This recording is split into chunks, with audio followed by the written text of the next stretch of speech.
muri uru rugo. nuko iyo wahuye n'umuntu kuko Yvonne uhora wishimye pe sibyo uhora wishimye ntabwo ndakubona ufite akantu kameze nk'umushiha. Niyo mfite umushiha mutura nyine umuntu wuneye bikaba birarangiye.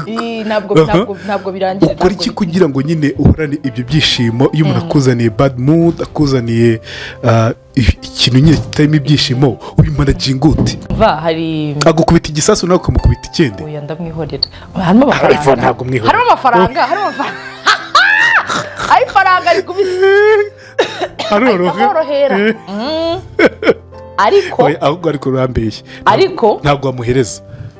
Oya urumva akenshi ntabwo okay cyane nk'abantu nyine bazavuga ngo ndashaka kuvugana na boss cyo gihe nyine nibwo na intervene ariko nk'iyo umuntu nyine aje akambwira nka naba akenshi nyine urumva by the way hari ikintu ntakubwiye ngiye kwiga therapy and counseling so you know me wandabishobora ndavuga muri minsi reka nkubwire biraza gucamo urumva giye bivugira kuri umwana w'umubakire se kandi umwana w'umukire kandi abo cyo ngicyo nicyo ugomba gutindaho cyane umwana w'umukire umva rero kurikira turagukenera ukikira cyane naje gusanga kwibranding ari ibintu birenze. Oya nibyo bigufasha iki? Shana ngiye kuko ariko yabaye umuyobozi reka ndeke ko ivugira. Oya have hoshi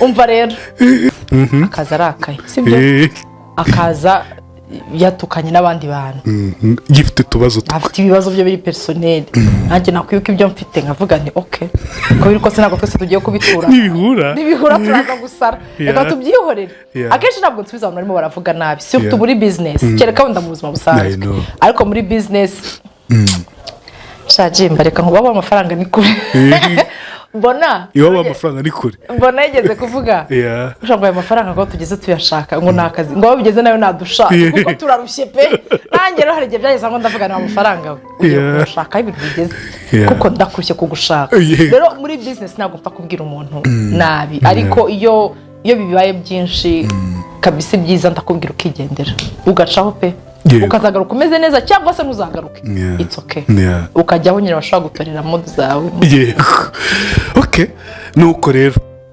uravuze talent yo kuvuga uravuga pe ngira umunwa uragira umunwa warukoze none uhura n'umugabo ubigufashamo bikoroherezamo muri ariko we bisaba ariko nta kintu bisaba ni haha nkubito n'umwana mwiza ku buryo uri biri facile kuvuga pe biroroshye none aranyorohereza mu bigaragara mu byo twe tubona aranyorohereza mu kuvuga yego nuko kuri televiziyo nibyo wakozeho kuri radio ukoraho uri umunyamakuru mbese wabyaje umusaruro impano Imana yaguhaye la bouche sibyo ku munsi bero kana kimana izambaza pe kuko la bouche niba yaravuze ngo ngabire ngo hera bouche ukoresha ubu ngubu niba byibura umuntu agomba kuvuga nk'amagambo igihumbi yararenze pe arenze kuko njye nta muntu uhari ngo tuvugane ndivugisha ntabwo bisaba yuko aba hari abantu nuko la bouche warikoresheje iyo ni talent imwe Imana yaguhaye yego Yvonne ugakunda guteka sibyo wakoraga n'ikiganiro cyo guteka none ku buryo n'ahantu hose igihe najyaga ndabikubwira kenshi wa mwana urya garagaye nabi nk'umwana urya yagiye urumva ariko ndahari no uracyateka kuri televiziyo ntabwo ngiteka kuri televiziyo ko bashaka kubiganisha ko bigitambuka biracyatambuka ibyo nabonye biracyahari ngo wa mwana urya ngo dusurize wa mwana urya wa mukobwa urya urumva ibintu nk'ibyo ibyo bibyaza umusaruro uyu munsi uri muri zamunda sibyo uri kubikora pe mu buryo bwawe wifuza kandi uri kubikora neza kuko abakiriya benshi ab'ingenzi abonzi barashima yego uyu munsi rero talent yindi nge ntarinzi ko ufite niyo kwambika no kwambara uzaza kwiganya muri segonderi ariko uzaza amarweme oya goko baranzi okay uyu munsi winjiye mu bintu byo kwambara no kwambika byo ubizamo gute yabaye talent yawe gute abantu ku bahati anaheri kuri no boro wambaye n'ibirenge ubishyiremo.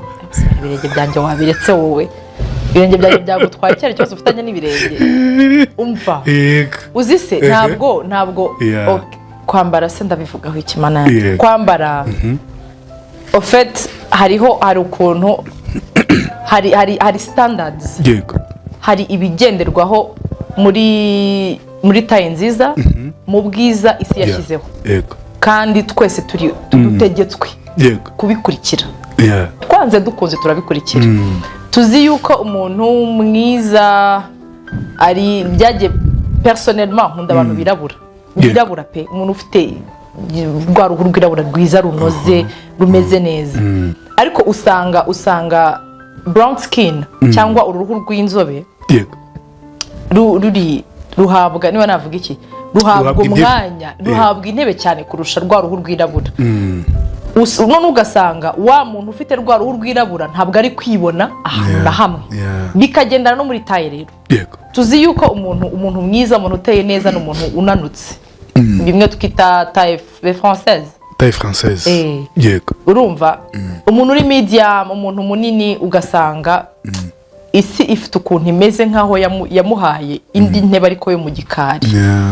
Ntabwo dushaka kukubona imbere, ntabwo uri mwiza w'abantu kureba. Yego, rero usanga n'abakora imyenda bagendera aho ngaho, ntabwo bajya kure, ko nibyo bicuruza, ntabwo wabarenganya, nibyo bicuruza.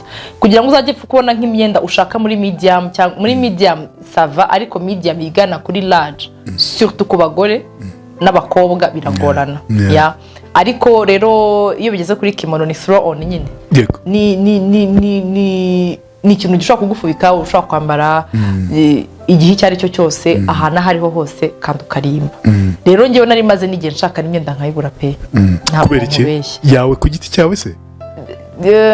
Niba navuga taste yanjye ntabwo yahuraga neza n'ikintu nabaga nshaka. Rero abadamu kwa twihariye, ubushaka nyine niba ugiye ahantu uhashakira imyenda yaho kandi birangiriraho. Niba uzajya n'ahandi uhashakira imyenda yaho naho bizarangiriraho. Ariko indi sekonomi muri ubukungu ndavuga nti kuva njyewe mbishaka nkabibura, kandi mu by'ukuri ntabwo mfite taye nini pe, ndi medium ahubwo ijya kuri small idutaho gatoya, mfite nyine taye iraho. Ariko nkashaka nk'ibintu nkabibura, rimwe na rimwe nkanashaka n'ibintu urumva ari ibyo kwa mabukwe serious cyane iri serious mbakora n'abadamu kameme. Sinzi ronda niba bino bigendana n'imyaka no bigendana nuko imbyaro muramaze kugira, hariho nk'imyenda nyine uvuga uti no merci, ntabwo ari yanjye, iyi ntabwo nkireba kabise.